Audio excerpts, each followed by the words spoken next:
Sisyphean.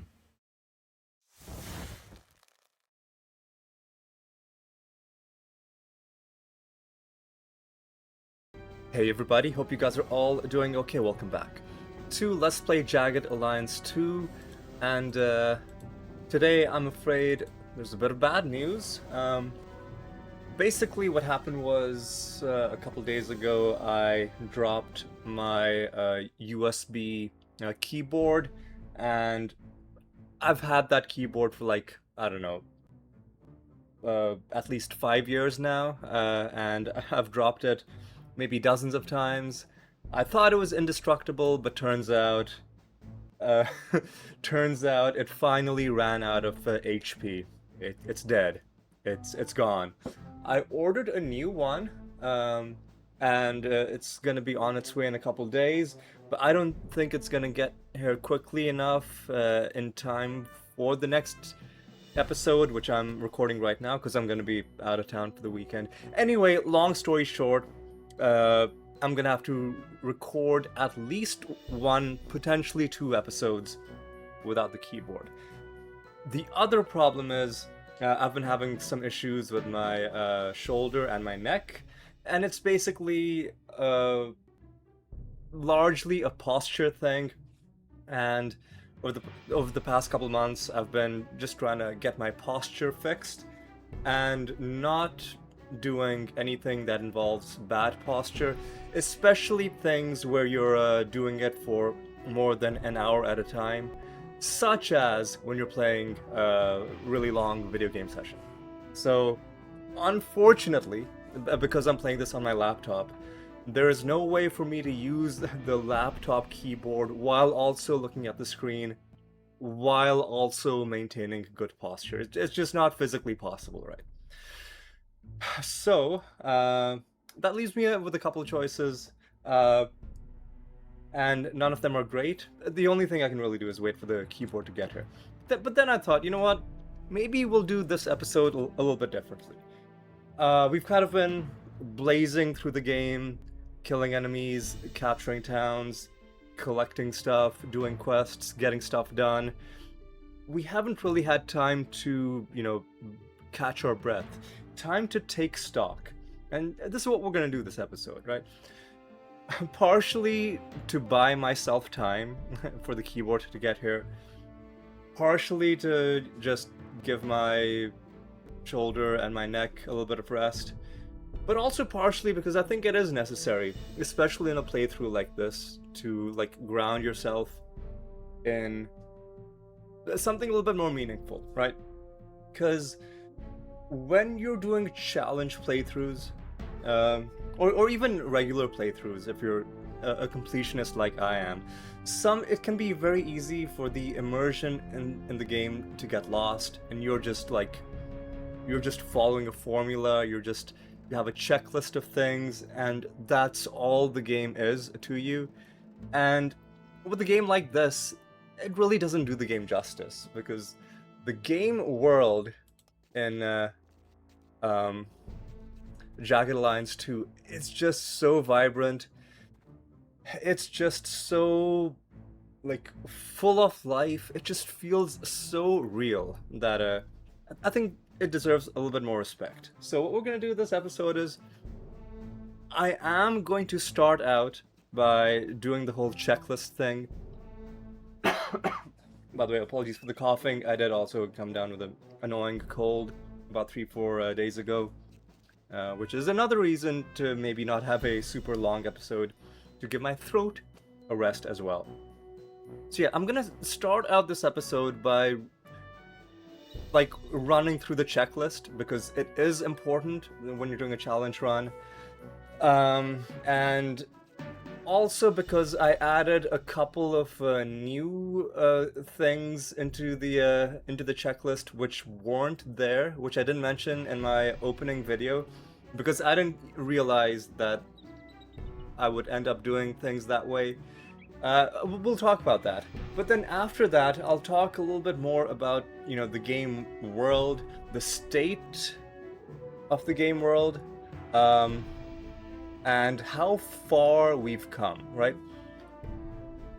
It can be helpful with games like this to periodically remind yourself of the narrative that's been slowly building up as you're advancing, especially in non-linear games like this, where things can happen in different orders. The game isn't, cleanly divided into chapters, and you kind of have to keep track of how things went in your own mind. And if you don't do that, then the game can start to really not feel so much like a coherent story. Games like these ask a little bit more from the player, but if you give the game the respect that it's due, you can get a lot out of it. This is all seeming very abstract and high level, but we'll talk about it. I guess one thing I'll mention at the outset is in this episode we're gonna be just talking and not doing anything at all, right? I guess we can sit here, watch like watch time pass. What we were meant to do in this episode was to search the town of Cambria. I might even do that if we're not gonna be getting attacked. What's your plans for Let's the one squad is there. The only free squad is right now in Balim. Let's That's a big roger, maybe Cap. not completely I'm here, Cap.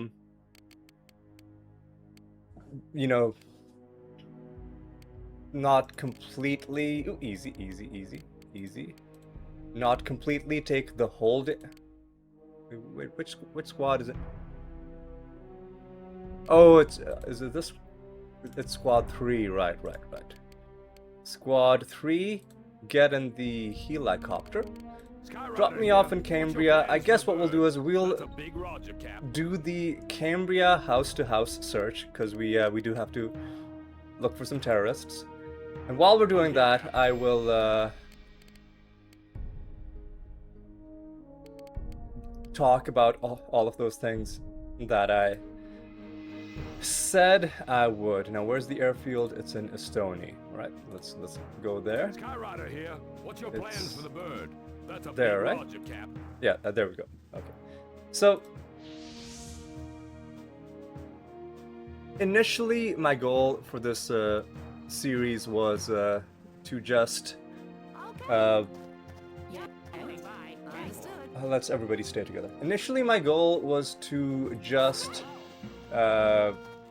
keep everybody alive.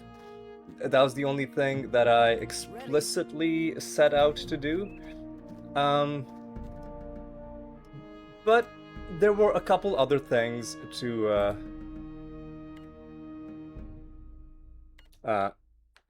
I'm just gonna call this talking, because that's gonna be most of what happens in this episode. So the main challenge from this series came from simply just trying to keep everybody alive.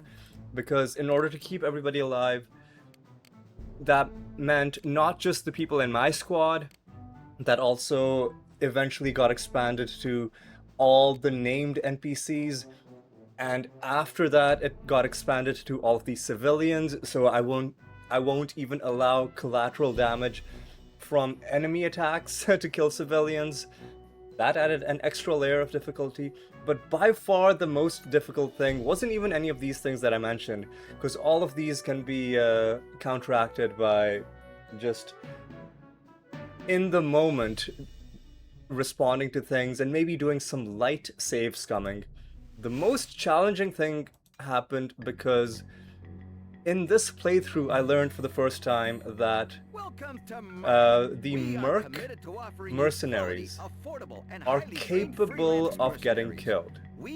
The merc mercenaries, I'd played maybe 3 or 4 full playthroughs of this game, and in none of those playthroughs had I ever had one of these guys get killed. I just assumed the game just didn't have any flags for them to get killed. I thought maybe only the aim mercs are possible casualties when they go on missions. But nope, we learned a few episodes ago that even the merc people can die. I had to do some crazy timeline manipulation to stop Num from getting killed, and it was quite the ordeal. So that main challenge part of the playthrough already has a few complications to it, and then you add in all of my extra stuff, like I'm not gonna allow civilians to get killed. I don't want any named people to get killed. I want to try and keep them alive. Some of them, depending on how you talk to them, will go hostile and try to kill you. This is true of Conrad and Alma, and the general also in Alma. I may make them hostile to kill them, because the general especially I consider to be a like a member of the enemy army, who's the fact that he's not hostile. I mean, yeah, okay, I can take it or leave it. I may end up killing him, I may not end up killing him.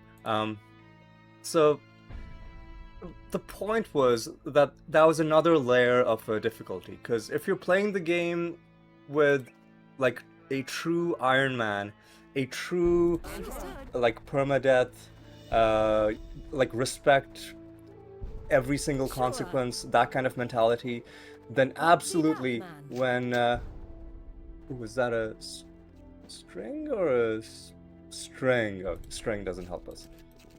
If you're playing the game under true Iron Man logic, then especially later on, once the enemies start coming at you with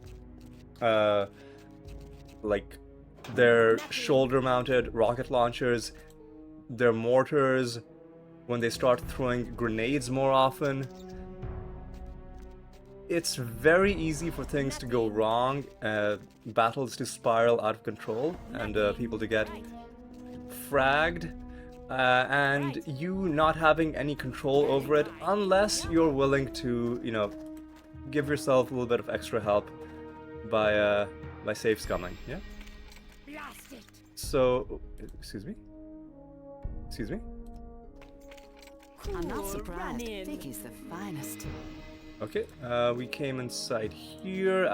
There's no named person. Is he gonna get angry? But obviously there's nobody hiding inside this chest. Maybe we don't open the chest. Maybe I save it in a different slot. I'm gonna call it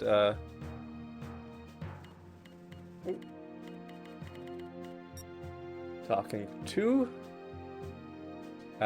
Another reason why I'm trying to not watch. Oh, what's the other thing? Wine. All right. Well, I don't really need either of those things. So I might just actually no, we'll leave it. We'll leave it. If nobody's getting angry, then we're just gonna.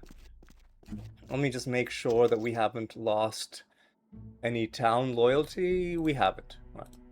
Sometimes if you do things that people are not happy about, they will, like the town people will start getting upset.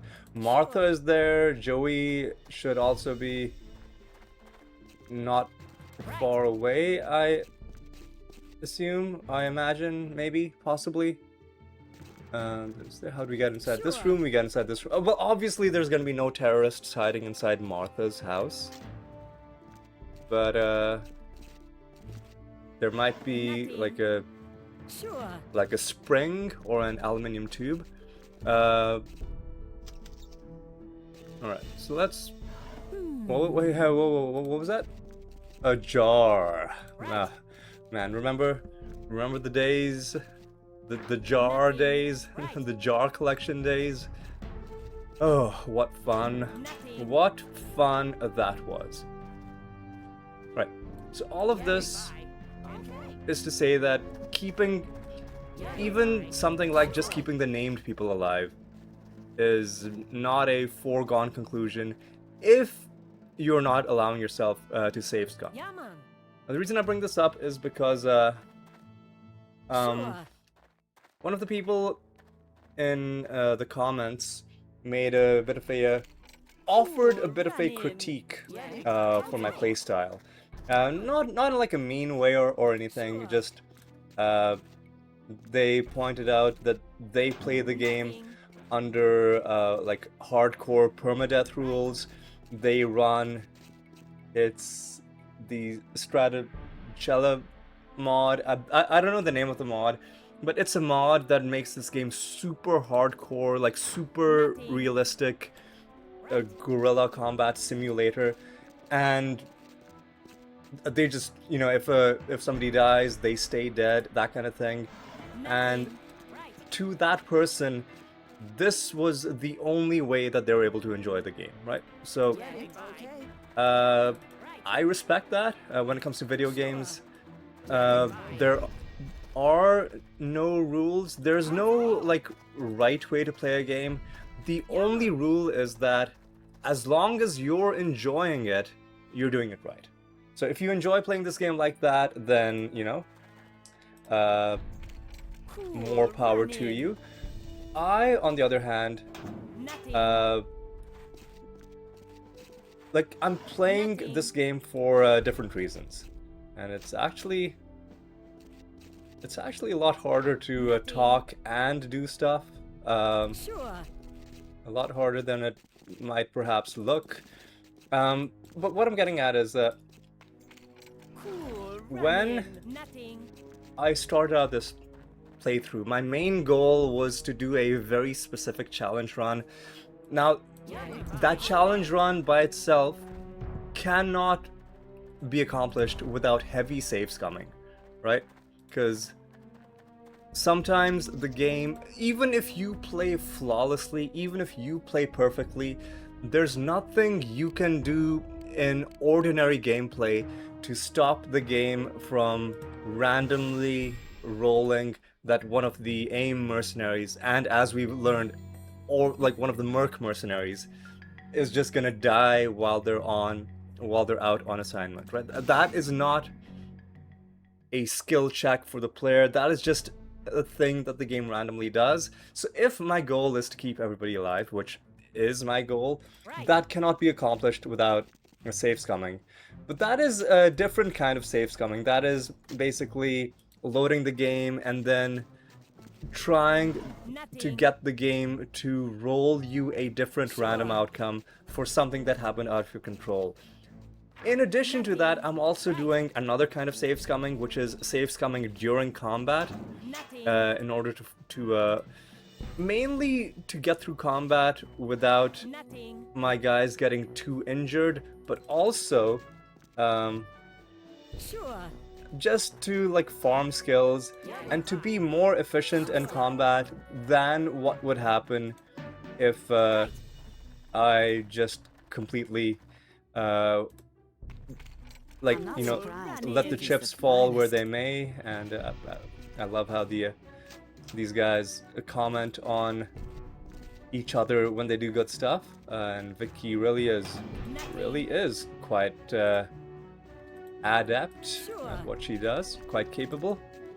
But yeah, so I am going a little bit heavier on the save scumming in this series, like beyond what is strictly, like beyond the bare minimum of save scumming that would be needed to get the objectives done.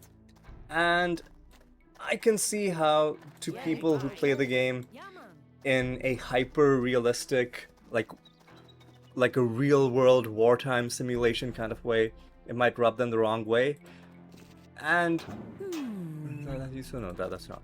And like, to people like that, you know, if you don't enjoy playing the game that way, that's fine. If you don't enjoy watching people play the game, you know, the way that I play it, I mean, if you don't enjoy even watching people play the way that I play it, you know what, that's also fine. But I do have a reason why I personally feel that it's okay and justified to play the game this way, or why it's not so wrong to not treat this as some hyper-realistic guerrilla warfare simulator game. And that is because the game itself is very obviously, Sure. like, it's a well-written game. The writing is, do I care about this? Copper wire, maybe. We'll just make a note that there's a copper wire on this map. Nothing. But yeah, Sure. you can play the game Sure. in a super Sure. serious way if you'd like, Right. but the game itself isn't presenting itself as something like as something deadly serious. The game is like, if we were to compare it to like a movie or a TV show, we'd call it a dark comedy, right? Like, a lot of people get killed. There's an actual war going on. People are dying. There's atrocities going on, like what happened to Dynamo Duncan's wife and kid. So there's some pretty dark stuff going on in this world. But at the same time, there's a lot of jokes going on, like the cutscene with the cut scenes with Elliot and Dedrana, and you know, like a lot of the comments that people make, the fact that there's aliens in this game. So it's Sure. not really presenting itself as as some highly cerebral, you know, Rambo style, like Apocalypse Now, hiding out in the jungle, only one life to live, and you know, one false move means instant death kind of thing. Like I said, if you enjoy playing games that way, you can. I don't really see it that way. It really does depend on the tone of the game. To me, people who play this game in that like hyper-realistic way, it would feel like it would feel out of place. It would be like playing like Super Mario Galaxy or like Wario Land as though it's some realistic survival game, right? Like playing Super Mario World. I know people play these games and they do like deathless challenges, but Nothing. clearly those games aren't meant to be played like, oh, you fell down the hole once, well now the whole game is over, right? It's not meant to be like that. Sure. Again, you know, I've said this so many times, but it's worth repeating because sometimes people get a little bit bent out of shape when you question the way that they Cool. play. Running. If you enjoy playing that way, that's totally fine. Nothing. But yeah, the point was that I myself do not. Not. And Blast it. let me get this door open, Vicky. Don't let me down. You didn't let me down. Yeah, see, I play this game not for, you know, stressful instant death combat. I played this game, well, to do this challenge run that I'm doing, but even in the non-challenge runs that I've done, I allow myself to reload saves. I allow myself to, you know, manipulate the odds in my favor. So that's the gist about keeping people alive, and beyond that, like beyond just keeping people alive, manipulating the combat odds to be more in my favor. Now I picked a lot of these locks. I think we're gonna leave them open like this.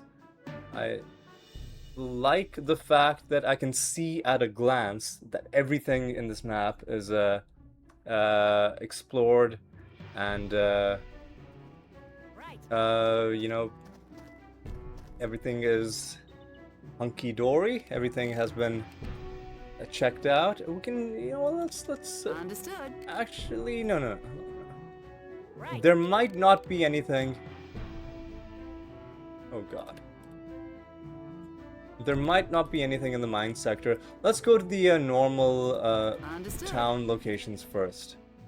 I think there's gonna be some houses here. This is the hospital. I don't think there's gonna be anybody in the. I mean, we can check. And then, no, sorry, this is the hospital. This is the university. So there might actually be some people there. We'll have to check, and we can take a look at the mine sector. Has only the mine in it, right? Okay. So yeah, the first part of what I wanted to say is I like keeping people alive. I like farming skills. Okay. And ready for anything. I like my people getting stronger, and I don't like my people getting weaker.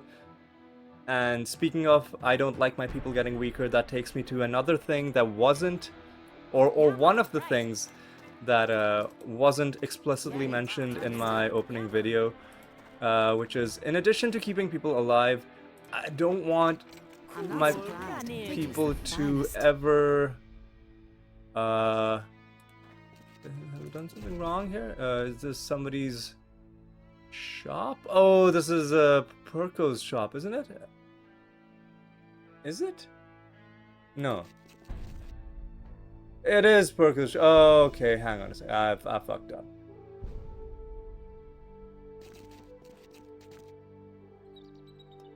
This is Perko's shop. Have I messed up? Have I messed up? Might have messed up slightly. Nothing. But now that we're in here, let's just Nothing. check if there's anything good. Nothing. Can I not open these ones? No?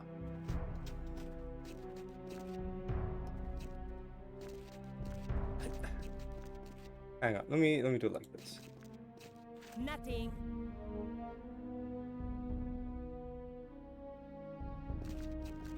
Nothing.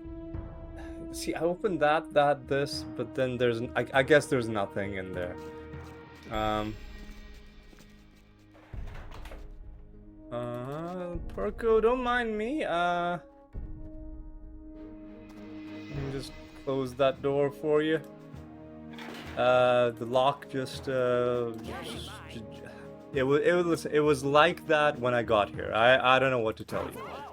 I don't know what to tell you. It just, who knows what happened to that lock? Anyway,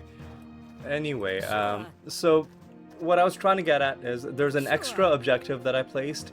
Once I learned more about how the game's mechanics work, the game has a mechanic where if you let any of your people drop to below 15 health in a battle, they will go unconscious, and then they will start losing health permanently. And Nothing. there's nothing that says that I had to do this, but the idea of my guys string, it doesn't really help me. The idea of my guys losing permanent health, even one bit of permanent health loss, just did not sit well with me. So on a couple instances, even when I started allowing myself to take little bits of damage in combat, mainly to help me train up my first aid skill, even when I started doing that, I wouldn't allow myself to let any of my people take permanent health damage. So that's like an extra objective that was added in the sort of mid playthrough. It wasn't always there, but it was kind of added in. And I'm gonna stay true to that. I'm gonna continue to stay there's a couple of houses there. I'm gonna continue to avoid permanent health damage like the plague. Sure. I'm not gonna ever, nobody's in here, not gonna ever allow any of my people to take health damage to their, like any reduction to their permanent health Cool, pool. run in. What be Gum. that, man? That's not useful. Nobody's in here. Sure. Okay, so almost done searching Cambria. Nothing. I think what I'll do is after I'm done searching Cambria, I'll pause and I'll say the rest of the things that I want to say, because it is distracting to do these two things at once. Nothing. And part of me is really hoping that I find a nice crafting component in one of these houses, like a rod, spring, duct tape. Remember the duct tape debacle? Yeah, man. So yeah, we'll just get these couple of houses done. So yeah, that was one objective that I sort of added mid playthrough. Another thing that I added Cool, run in. once, well, initially I wasn't sure it would be feasible or possible, but now it's actually tantalizingly close, is that the max level for mercenaries, like the experience level, I'm not talking about skills, but like this thing, their overall level, the maximum for that is 10. And our imp mercenary has already hit level 9. I want him to hit level 10. Because like I said, I've done 3 or 4 playthroughs of this game, like full playthroughs. In none of them have I ever hit level 10, because that takes a lot of grinding, it takes a lot of time, and a lot of like focusing everything on one person as opposed to letting everybody do a little bit of everything. So, like, this might require off-screen grinding, but this is another thing that I added to my checklist mid-series, is I want my imp to hit level 10. Now, I'm not gonna do something crazy like every single one of these guys has to be level 10.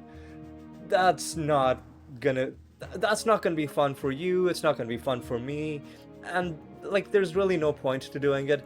But just to say that I want one of them to reach level 10. Might as well be my main man, Pigeon, who's already level 9, who has wisdom of 86, and who we don't know how close he is to level 10. It could happen next episode, it could take another 5 or 6. Like I said, it might even require some off-screen grinding, and the way I'll do it is I'll start recording my session. I won't commentate. I'll just do grinding, and then when he hits level 10, I'll just keep in the part where he reached level 10, cut out all the boring grinding, so you get to see the final climactic moment. That is if we end up needing to grind. Oop, I didn't mean to go there. Let's go back in here. We're still searching Cambria. So yeah, that objective, I feel a little bit nervous about including it, because like I said, in none of my other playthroughs have I ever had anybody hit level 10. Actually, let me check. What level is Gus? The most Gus Tarballs, the most experienced aim guy. He is level 8. All right. Even the most experienced guy that you can the most expensive, most experienced guy caps out at level 8. We also have Spider at level 8. She might gain one more level, but Yeah, man. I don't I'm not gonna hold my breath on that one. She's gonna be doing a lot of combat. She's gonna be doing a lot of medical training, like using her medical skills. So she's gonna have some chances to grow, and if she hits level 9, I'm not gonna really push too hard to get her to level 10. Feel like that might that might be a little bit too much. So we need to check this place, or check that place. So yeah, I'll leave Spider to gain whatever stats she gains in a relatively natural way. But for my main man, we do want him to for sure hit level 10. Okay, so we went through almost the entirety of Cambria, found a whole lot of nothing. No terrorists, no interesting lucky drops in any of these houses. Hell, I would settle for the marbles. I don't know if we've I don't know if we found any marbles, but if we ever find any like even one, it could be pretty useful. You know, let me check what's in these what's in these things in the kitchen. Let me also see. Oh, so Carmen is there. Devin is there. You can hire Devin, by the way, but then he stops selling you explosives. So I actually don't want to do it. Actually don't want to do that. What was this? Another jar. Don't need it, but thanks, I guess. Uh-huh. Let me check that pretty quick. And then let's just close all these things. Close. Oh, didn't want it. I guess we picked up a jar. I guess we stole the jar. Lock me up. You know, I'm a criminal. I've committed grand theft. Ceramic? Is that what jars are made out of? Glass? Does that qualify? Anyway, we don't really even need the jar, but Vicky has it, I guess. Let me just. Vicky, you don't really need a jar. You know what? Let's just drop it. Go easy. Come on, man. Come on, I'll leave the jar on this countertop if I can. Oh.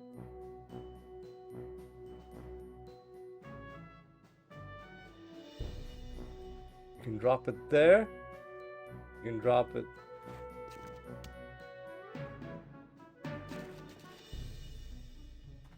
Where did you put it? Now, let me save this. Let me save this. Did you put it back inside? Because it's no longer in your... Oh, you did put it back inside. Okay. Got it. Well, no. I don't want to go through that whole rigmarole again.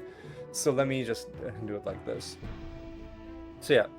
Another objective that was added sort of mid playthrough, as I mentioned, is we want to take one of our dudes to level 10, and then we're gonna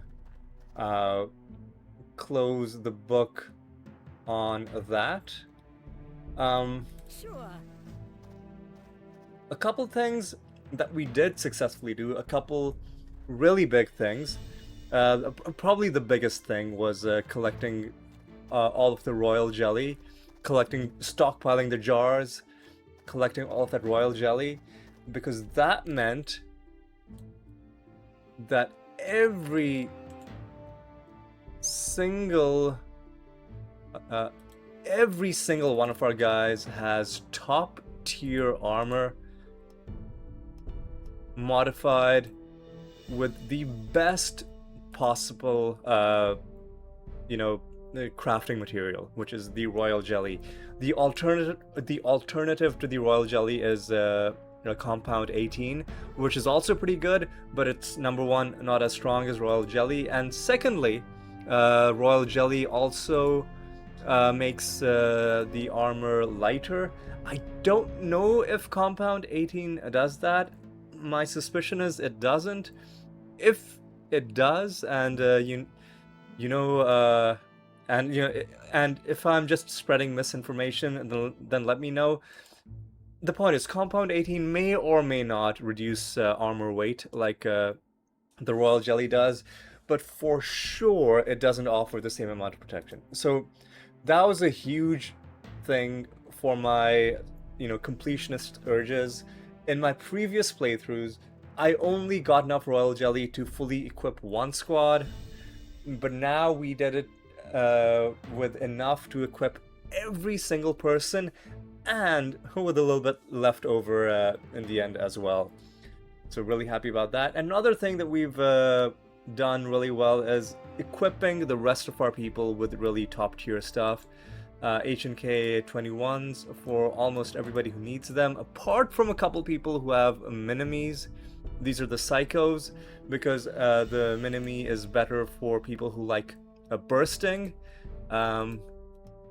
We also have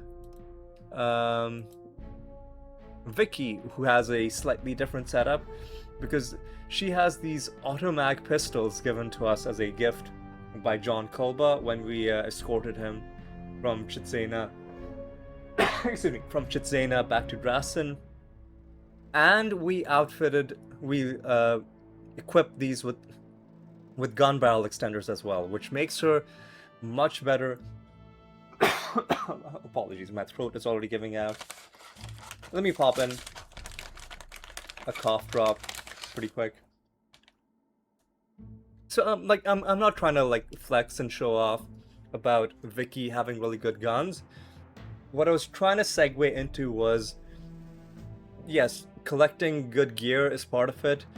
Collecting the Royal Jelly is part of it, but crafting is also one part of the game that I did want to fully explore, but I don't think I explicitly mentioned it in the opening episode. So let me just quickly actually put this in my mouth. Oh yeah, that's good. That's some good stuff. So crafting is something that I only realized later on how deep the crafting is in this game, because there's at least one thing, there might be more than one, but for sure there's at least one thing that you can craft that requires a few different steps before you get the final product. That is the X-ray detector. And we're not gonna do it right now, but some of the things that I've been collecting and sort of just leaving on the ground, like the copper wire and the batteries, they're gonna play into crafting that item. And some of the other things that we've collected that some people are still lugging around, like these displays and this other hardware, is gonna play into crafting that one item. And it's just interesting to see just that element of the game, just because I've never bothered with crafting in any of my previous playthroughs.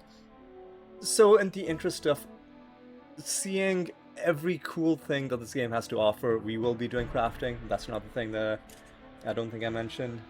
One thing I did mention is that in this playthrough, we are trying to not just see everything, not just do all the quests, but to also be good. And being good has meant that we missed out on a little bit of content, mainly in the form of either people that you can kill or specific things that you can do, and the lines of dialogue that people have upon doing certain things. we missed out on a bit of that because of my extra rule that we're gonna be morally upstanding people in this Sure. playthrough, right? So let me just save this as talking to, right? See what's inside here. Is there anybody or anything useful? Relax. I think this be trapped. It's trapped. All right. Cool, run in. Was it trapped? Oh, yep. We did successfully trap it. There we go. Blast it. Excuse me. Blast it. Excuse me. Is this lock too strong for you? Blast it. Cool, Oh, run in. nice, nice, nice. And there's a whole lot of nothing. Oh, Cool, run in. ammunition, stun grenade, smoke, a 40 mm smoke grenade, and some actually Sure. decent armor, Right. but no terrorists, which is the main thing we're looking for.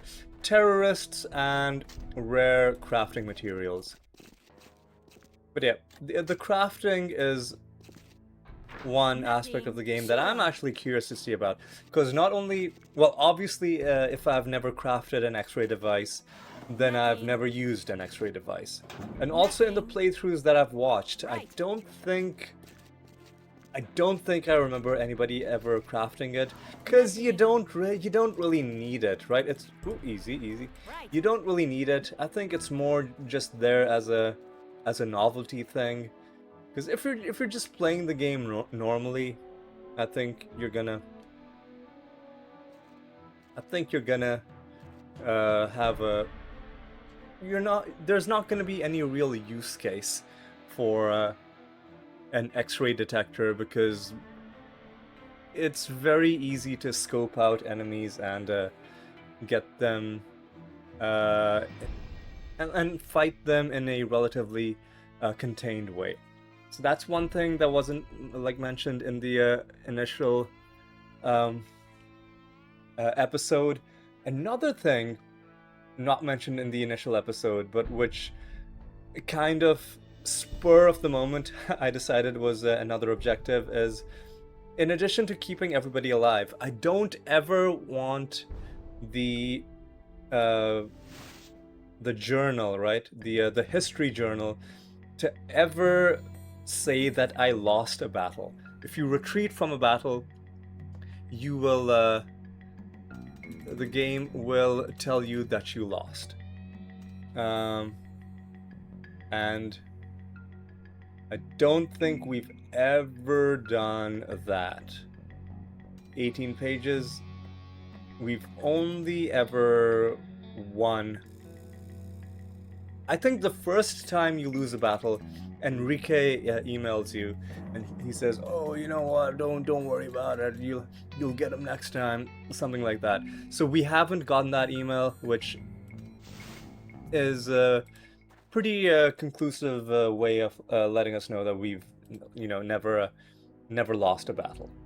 So why did I add that as an objective, especially in that one battle that happened over here in the middle of daytime, where I was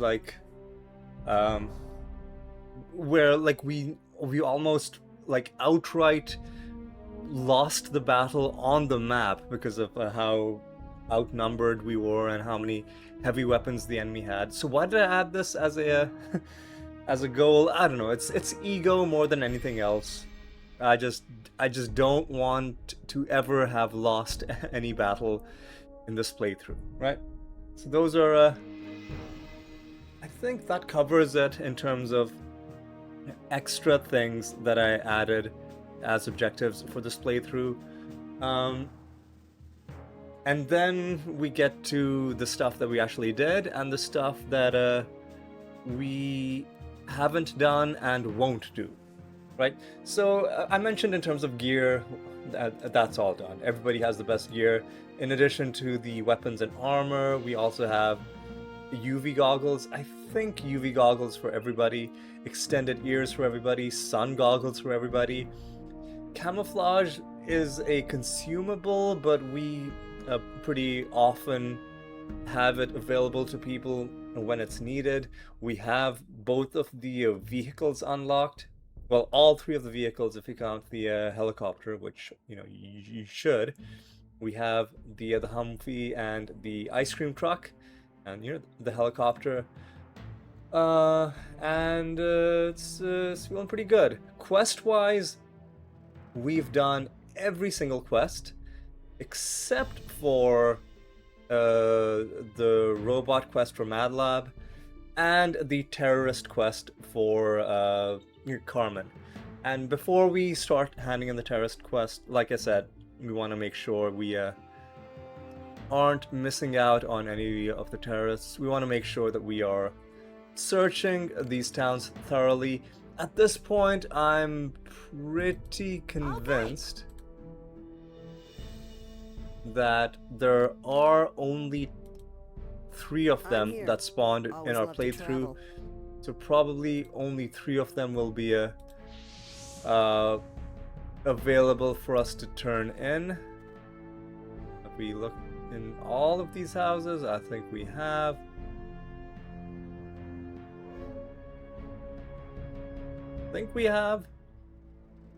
But just to be on the safe side, let's send you there. Let's send you there. Let's just go inside I'm here. here, Cap. The helicopter has reached Estonia. Nobody there. Nobody there. Nothing in here. Let's just open some stuff. Excuse me. Let's just open some stuff. Nothing. Nobody. Nothing in there. Nothing. Sure. Nothing in there. Meanwhile, Raven should have reached that spot. There's a chest in there that oh. Okay. Is that locked? I wonder why that's locked. Oh. Sure. Nothing. Right. Sure. So in terms of quests, we've done everything other than the robot quest and the terrorist quest.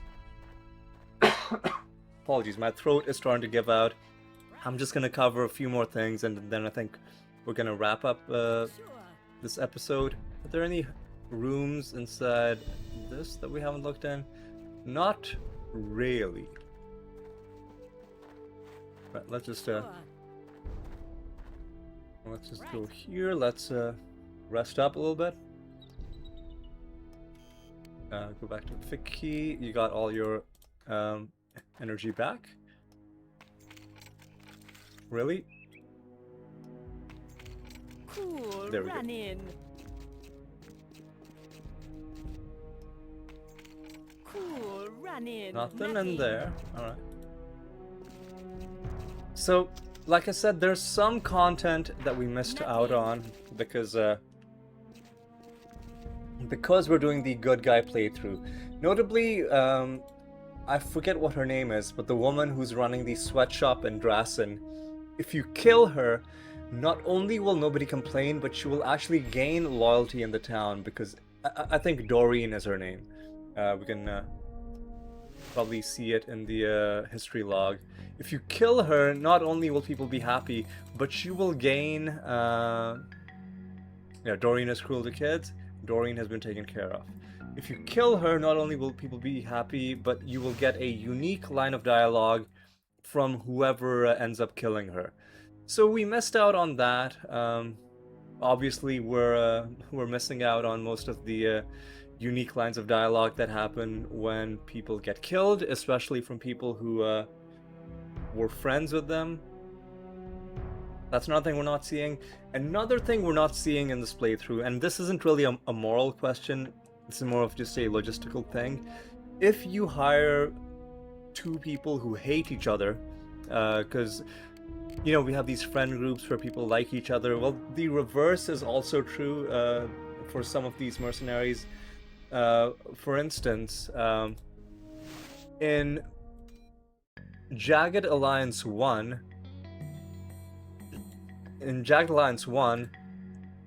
Buzz and Lynx liked each other. Where's Buzz? Louisa, Garneau, and Lynx.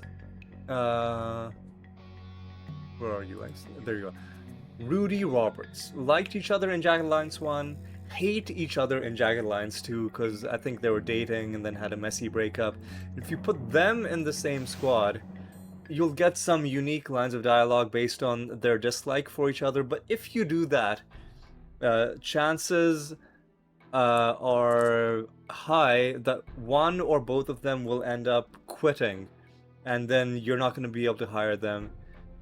At least for a while, maybe permanently. I've had people quit before, especially early on in my earlier playthroughs when I didn't know who liked and who hated each other, and I'm just like hiring people and just like setting up squads blind.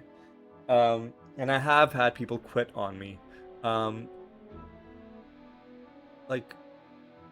Buns and Spider don't like each other. Or I think Buns for sure doesn't like Spider. Maybe Spider, like maybe the dislike is mutual. Sure. But I have had, by Buns I mean, I think Monica Sondergaard? Or something Sondergaard. Really great mercenary, by the way. Where is she? Yeah, Monica Sondergaard. I think she quit on me because I put her in a squad with somebody that she doesn't like, and then at some point her morale dipped low enough that she was just like, I'm out of here. But a pretty good merc. Low level, but you know, you gain levels pretty quick with a wisdom of 93. Really good marksmanship as well. Outstanding dexterity, really good health and agility. Just really low strength, and you're not really going to be getting much leadership out of her. Anyway, like we're not really seeing those unique lines of dialogue from people who don't like each other. There's also a very interesting mechanic, complicated but very, very interesting mechanic with the We are committed to offering you quality, let's just wait for affordable, Spec highly to finish trained freelance speaking. mercenaries. But with Larry We are Roachburn, the new choice for discerning teams. If there is anything further I can provide you, Larry it will be Roachburn my is a pleasure to do so. We person here at Merc recovering truly from appreciate your substance abuse issues, and he actually is hang on a second.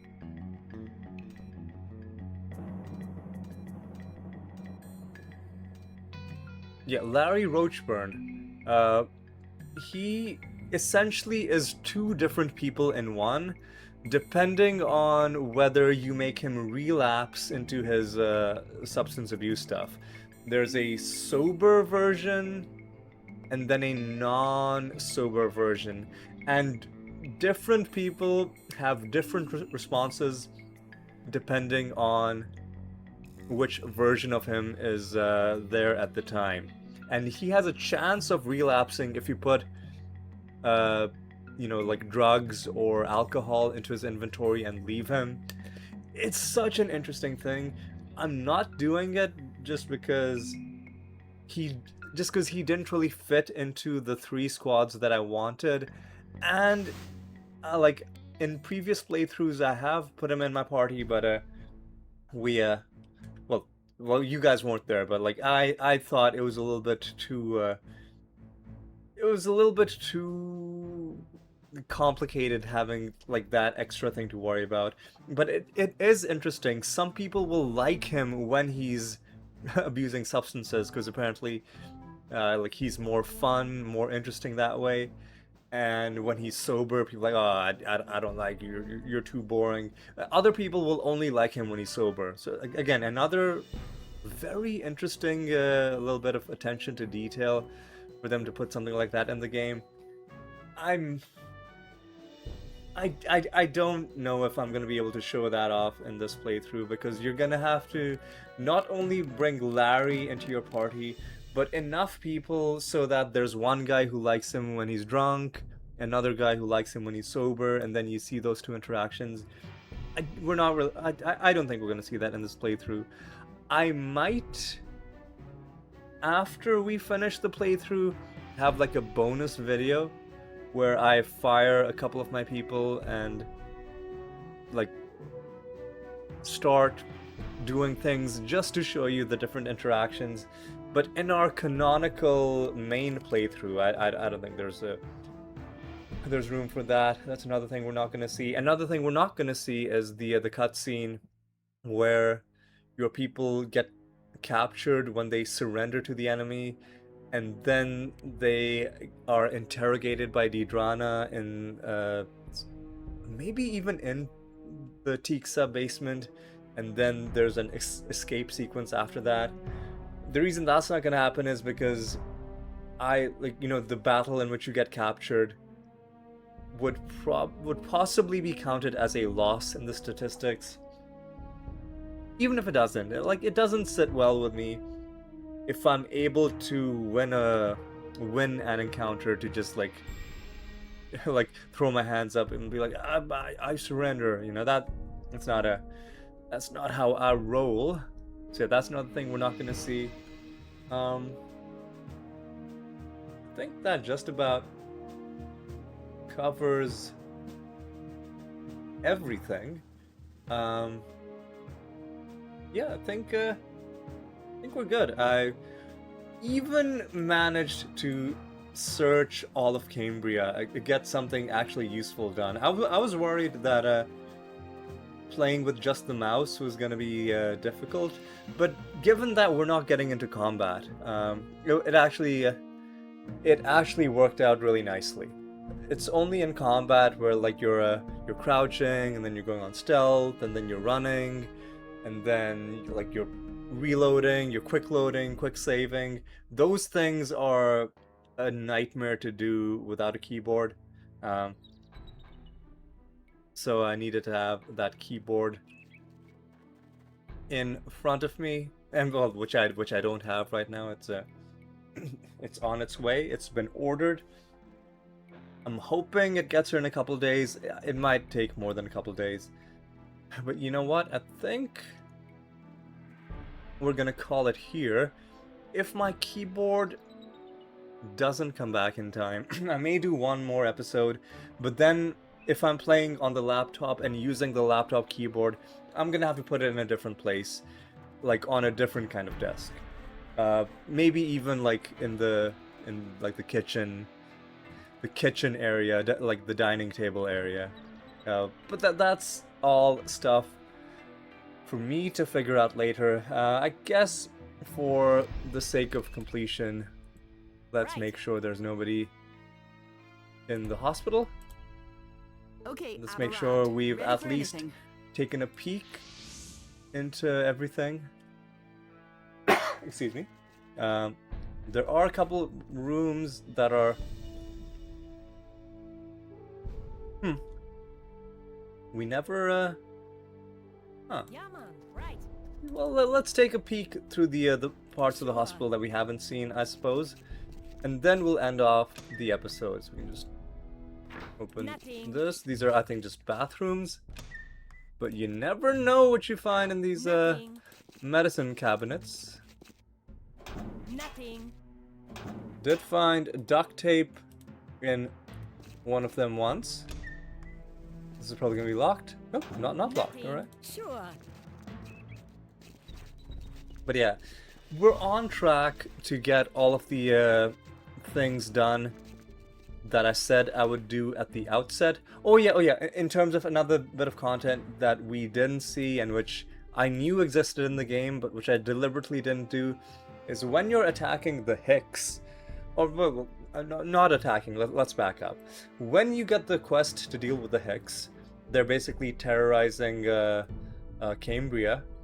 You can kill them like we did, or there's this really weird alternate resolution where they will stop attacking the town if you give them one of your female party members, essentially as some sort of weird, like, hillbilly slave wife. It's such a weird thing. Right. You can read up on it on the wiki, but it is a thing that's possible. But I obviously am not going to do that to any of my party members. But it is a thing that can happen, but which we're obviously not going to see in this playthrough. Apart from that, let's now talk about all the things that we did see, all the things that we did do. We're on track to do all the quests. We're on track to do all the side quests. We rescued Shank and Dynamo. We have all of the rebels on our team. We hired Mad Dog. We might hire Vince. I'm not sure. We've got a couple people left to hire. One of the people is going to be the robot. Eventually, we have I think 3 more slots, because 6 plus 4 plus 5. Yeah, we have 3 more slots. Excuse me. One of them is going to be the robot, and the remaining 2. One of them is going to be static, and then I'll have to think about who the final party member is going to be.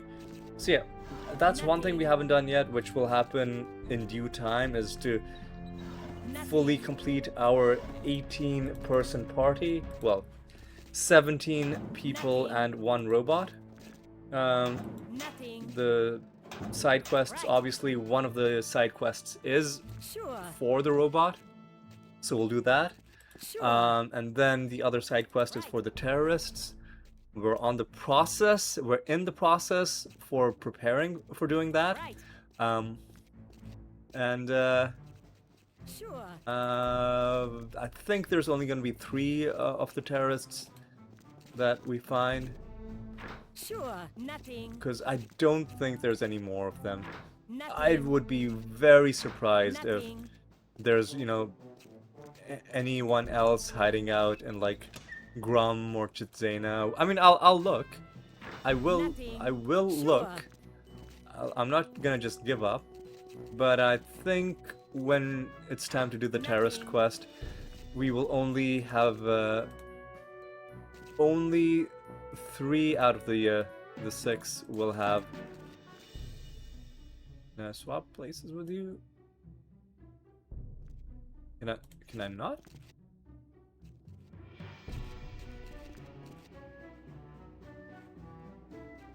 Oh god, damn it, man, hang on a second. Yeah, swap. Let me, save. Let's call it Talking 3.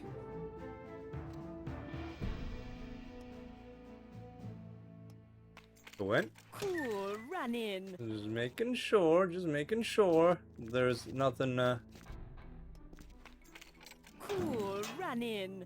that is, armor.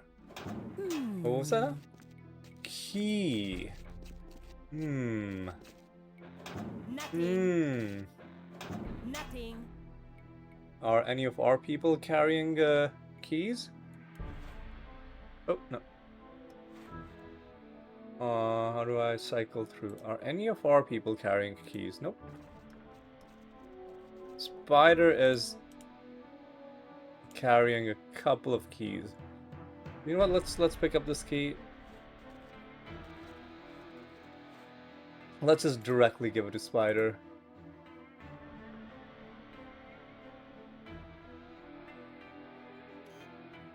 Easy. Right, and there's a couple of other places to look at. So yeah, only 3 of the terrorists. Cool running. Spectro vest, nice. Only 3 of them have been located, and that's probably going to be only. That's going to be all of the ones that we were able to find, and that's okay. The game has a little bit of built-in randomness. The terrorists, like how many of them spawn and where they spawn, aside from the one guy who is always in the Grum tavern, aside from that one guy, all of the terrorists are random. Some of them might simply never show up. I can't catch my Easy, easy, breath, easy. man. Some of them might never show up, but at least, I'm pretty sure at least one of the random terrorists will have to show up. I don't know if the game will allow it so that it's possible that none of them show up and it's only the guy with the like the tavern owner. Speaking of terrorists, one bit of content that we're not going to see. You might remember that one of them was hiding out in Grum, pretending to be a dude in a wheelchair. There's one very interesting thing you can do with him if you're playing a more evil kind of party. I'll tell you what it is when the time comes to deal with him, but Right. I'm not gonna Right. I'm not gonna spoil it just yet. And even when we talk about it later, we're for sure not gonna end up doing it because it's a, like I said, a bit of an evil thing. But you know, there's certain quest outcomes that I'm deliberately locking myself out of because I want to do we want to do the good guy route, you know? Cool running. Right. Right. This is the hospital storage space. The game has a thing where if you rob if you take stuff out of the hospital area, the doctors will start complaining. So I'm not even gonna like pick the lock on this. I'm just gonna leave it completely untouched, not giving them any excuse to complain, just for full completion. 10-4. Um, I'm at the scene. let's see Need a what's plan. going on in the mine sector. I can't imagine there's anything in here.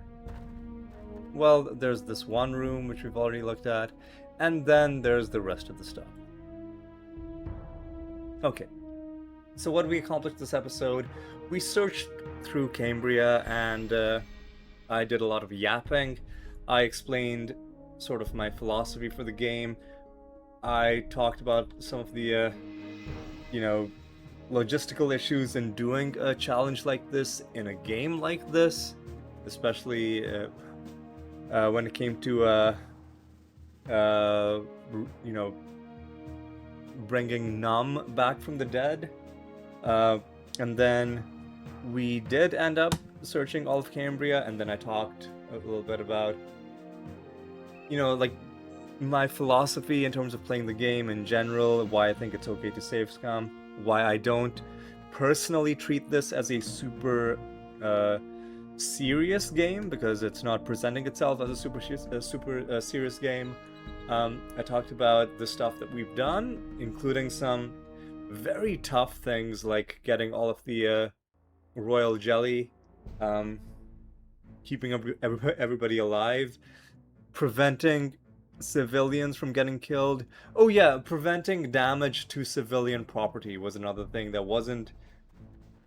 Actually no, that one might have been in my initial set of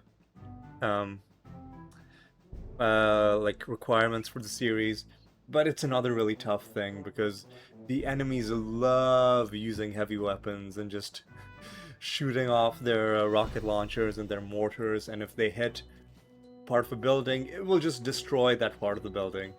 So that's another thing that we've successfully done so far. And then we did a lot of the quests, and I mentioned there's a couple quests that we haven't done.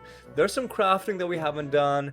There's some other stuff that we need to see. And then I also talked about some stuff that we aren't going to see, such as the evil outcomes for quests, the dialogues you get for letting your people die, the dialogues that you get for having people on the same team that don't like each other, and the whole sequence when you surrender your people and get interrogated by Dedrana. We're not gonna be really seeing that. Now, there's also some things that you can do.